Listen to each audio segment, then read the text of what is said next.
Good morning, everyone, and welcome to this first half and second quarter presentation for Lytix Biopharma. You may ask questions through the Q&A chat function in the web browser, and we will revert to those after the session. I will now leave the word to Øystein and Gjest. Good morning, everybody. I am Øystein Rekdal and CEO of Lytix Biopharma, and with me today I have our CFO, Gjest Breistein, and we will present Lytix second quarter and first half of 2021 results. Lytix Biopharma is focused on developing a new type of cancer therapy, and as you all know, cancer is the second leading cause of death globally and one of the largest health problems in the world. But during the last decade, immune checkpoint inhibitors have revolutionized cancer therapy. Still, the majority of cancer patients do not respond. Our oncolytic molecules overcome some of the major challenges for current immunotherapy and have the potential to enhance the number of patients responding to immune checkpoint inhibitors, and are therefore an ideal combination partner for immune checkpoint inhibitors. Lytix is a clinical stage biotech company with several drug candidates in our pipeline. Our technology platform has been validated by ongoing commercial partnerships and through collaboration with top-notch cancer research institutions. We have established a highly experienced management team and a board with extensive experiences within drug development and commercialization. And in June 2021, Lytix was listed at Euronext Growth.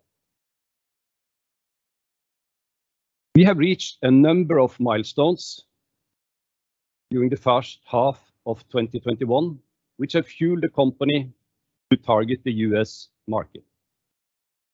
One of the most important milestones is the opening of a phase 2 study in US, where our lead candidate, LTX-315, will be investigated in combination with checkpoint inhibitor pembrolizumab in patients with solid tumors.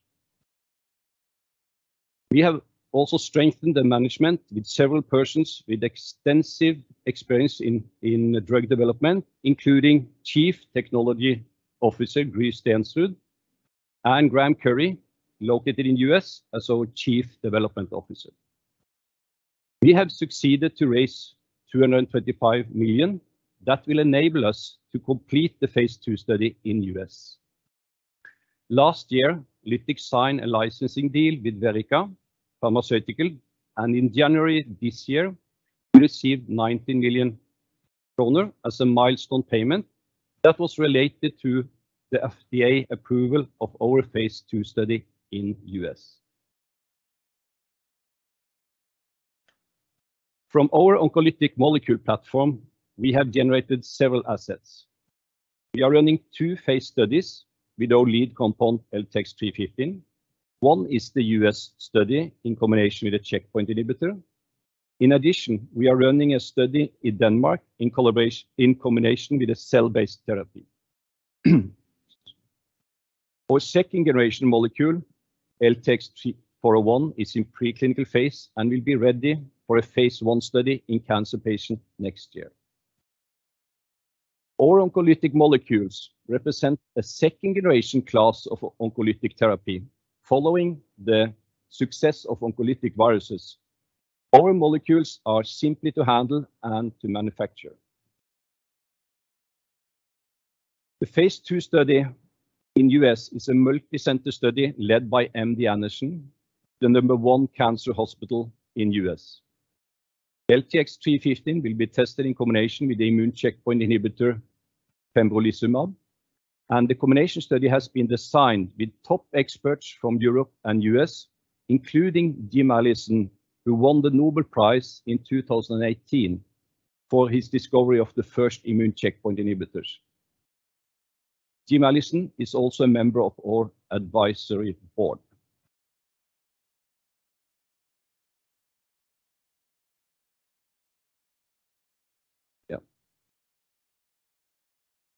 So even though the checkpoint inhibitor market is expected to reach $55 billion by 2025, they fail to address most cancer patients.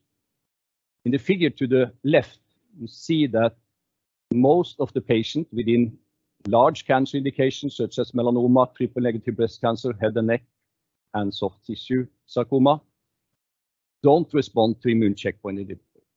And there are two main challenges for current cancer therapy. One is that cancer develops over time with new mutation leading to many different cancer cells in the patient's tumor with different levels of drug sensitivity. That's almost similar to the COVID situation where we see new viruses mutate and you risk less effect against current vaccines. The other challenge for immune therapy is that the majority of cancer patients lack immune cells or an active immune system targeting towards the cancer disease. And then the checkpoint inhibitor do not work because they release breaks in the immune system. Our molecules solve both of these problems because it kills all the cancer cells in a tumor, and it also releases all the mutations or tumor antigens and exposes them to the immune system. Third, our oncolytic molecules also have shown the ability to activate the immune system, which then will take up the mutation and present them for the T cells, and leading to a generation of an armada of different T cells able to target all the different cancer cells.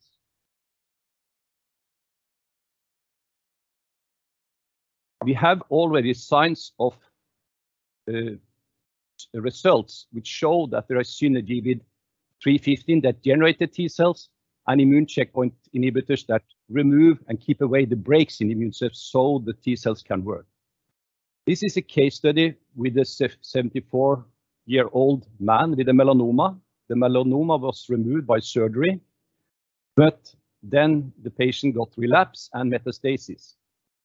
The patient then received both chemotherapy and one immune checkpoint inhibitor, ipilimumab, during the next years without any effect. Then the patient started Lytix 315 treatment, which then changed the progressive disease into a stable disease for 13 weeks. But then it was again progression, and it was decided to give another checkpoint inhibitor, pembrolizumab. This resulted in a complete regression. And there is, since 315 generate T cells in the patient's tumor, it's strongly believed that this added the effect of the checkpoint inhibitor to induce complete regression. We have already studied the effect of Lytix 315 and pembrolizumab in a hard-to-treat late-stage triple-negative breast cancer. And we have seen several, with a patient group of 16 patients, we saw both partial responsive and stable disease. And this is quite encouraging since pembrolizumab or Keytruda only show an objective response rate of 5% in this population of cancer, whereas 315 plus pembrolizumab showed an overall response rate which was 12.5%. Also important to note is that 315 in combination with pembrolizumab induced effects that was not obtained with pembrolizumab alone, shown in a keynote study with 170 patients.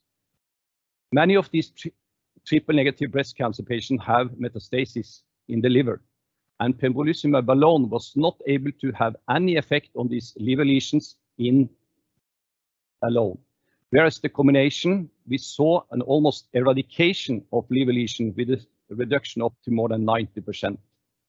So this shows that 315 really display effects that are not obtained with the checkpoint inhibitor alone.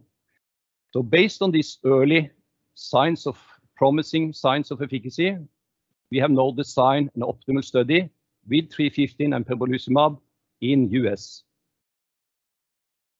In addition to a study with checkpoint inhibitor, 315 is also studied in combination with cell therapy called adoptive T-cell therapy. the concept is to take out the tumor, the patient's tumor by surgery, and isolate the T cells in the tumor and expand them into billions before they are infused back to the patient. The idea here is to use 315 to generate a higher number of different T cells before removal of and isolation of the T cells, which thereby could facilitate a higher number of tumor-specific T cells back to the patient. This study is done in sarcoma at Herlev Hospital in Denmark, and we have now recruited the patients in this study, which is a small proof of principle study. In addition to our lead candidate 315, we also have a second generation small molecule LTX-401, which has demonstrating very promising result in experimental liver cancer model. And LTX-401 is designed for reaching into more deep-seated tumors. So our technology can also help patients with liver cancer, for example, like hepatocellular carcinoma or metastatic colorectal cancer. These two cancer indications are two big segments with high unmet need. So there is a significant opportunity also for LTX-401. And LTX-401 is in late preclinical program and is expected to be ready for a study in humans, in cancer patients in 2022. So as a part of preparing the company for the US market, we have strengthened both management and the board. The new board represents extensive experience in entrepreneurships, drug development, immuno-oncology, and commercialization. We're also very happy to get the US-based health specialist investor PBM Capital as a corner investor in the last private placement. In addition to investing in Lytix, PBM Capital is also assisting Lytix with resources and network, and is represented in our board with Jason Rieger. So then I will give the word to Gjest, who will give a more update on partnership and finance. Thank you, Øystein. Our technology has been extensively validated by ongoing commercial partnerships and top-tier academic collaboration. Last year, Lytix signed a licensing deal with Verrica Pharmaceuticals, a US-based biotech company listed on Nasdaq. The development and sales milestones are in excess of $100 million, and the royalty rates are in the mid-teens, with potential sales of $300 to $400 million per year. This year, we received the first development milestone payment related to the approval of our IND. This licensing deal is the first commercial validation of our technology platform and represent a huge milestone for Lytix. Verrica started immediately on the development of LTX-315 for skin cancer. Initially, their focus will be on basal cell carcinoma and squamous cell carcinoma. These two indications represent a huge market with several million patients diagnosed each year in the US. Lytix also have a clinical collaboration agreement with Iovance Biotherapeutics. Here, the aim is to analyze the data we're generating from the Adoptive T-cell trial we are currently running in Denmark, and then evaluate a new trial where we combine LTX-315 and Iovance technology. Earlier this year, we entered the partnership with Aurelius Biotherapeutics for a new molecule, which is developed for cancer treatment in dogs. Aurelius has already started a dose escalating study in the US for dogs.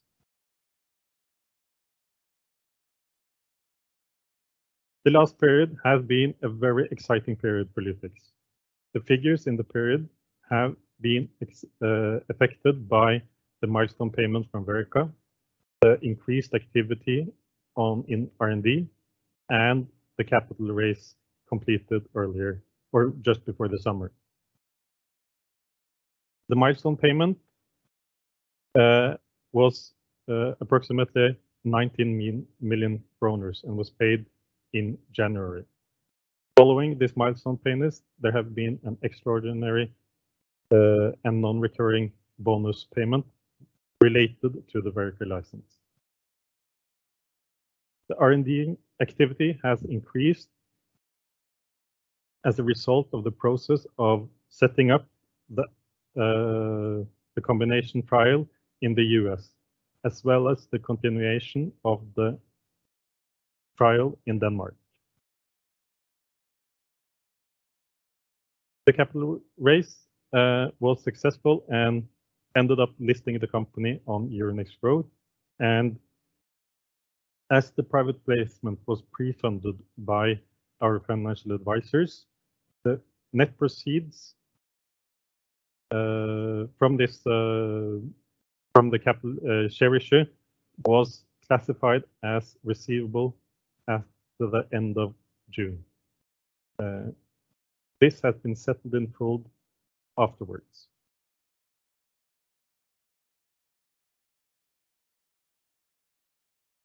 The private placement and subsequent listing on Euronext Growth was an important milestone for the company. With this capital raise, we are able to accelerate the development of 315 and 401. This transaction created significant interest from existing shareholders and new investors. Cornerstone's investors include PBM Capital, Brynja Arbeidsskog, Terje Johansen, Jakob Hatteland, and Gjert Munthe. PBM Capital is a US-based healthcare investment firm. We are now very much looking forward to documenting our lead candidate, LTX-315, in combination with pembrolizumab, to demonstrate that it can enhance the number of patients responding to immunotherapy. Thank you, Yes. So to summarize the highlights of second quarter and first half of 2022, Lytix is developing several assets to maximize the value of our technology platform. We have achieved several important milestones through the capital raise and also the milestone payment from Verrica. We have strengthened both the management and the board with senior executives in the health sector, and we are continuing to do partnership with other biotechs within the health sector. Thank you. Thank you, Øystein and Gjest. We will now open up for questions from the audience, and let's just jump to the first one. The study with LTX-315 and pembrolizumab at MD Anderson has had the status as recruiting since the middle of June. When do you expect to have first patient dosed? Yes, so we are in a pre-screening phase with MD Anderson. We have a tight dialogue with MD Anderson, and what is important is really to find the right patients for the right study. There are a lot of competing studies, and we have looked into a number of patients, and we are getting closer now to recruit the right patients for this study. So hopefully we very soon can announce that we have recruited the first patient. But it's in a good process at the moment. And following up on that, when, what, and how will you report from the ongoing study with LTX-315 and the adoptive T-cell therapy Atlas IT-04? So, as mentioned, we have recruited the last patients in this study at Herlev. So that patient will now be followed after treatment with 315, enhancing the number of T cells brought back to the patients, and that will be followed for a certain period. So it will take some more time to report, and it will be within 2022 we can report the final results of that study. Thank you. Verrica recently reported that they prepare us to submit an investigational new drug application for LTX-315 in the second half of 2021. Can you tell us anything about the site design and timeline for this study? So what we Lytix need to do is to support the development of Verica's product, but it is up to Verica to report the process and milestones they are reaching before Lytix can comment on that. Thank you. You raised 225 million NOK in advance of the listing. How will you use the proceeds from the capital raise? Yes, the proceeds will mainly be used on the development of 315 in combination with pembrolizumab. That's the main project, but we will as well continue the development of 401 and build a platform around our oncolytic molecules.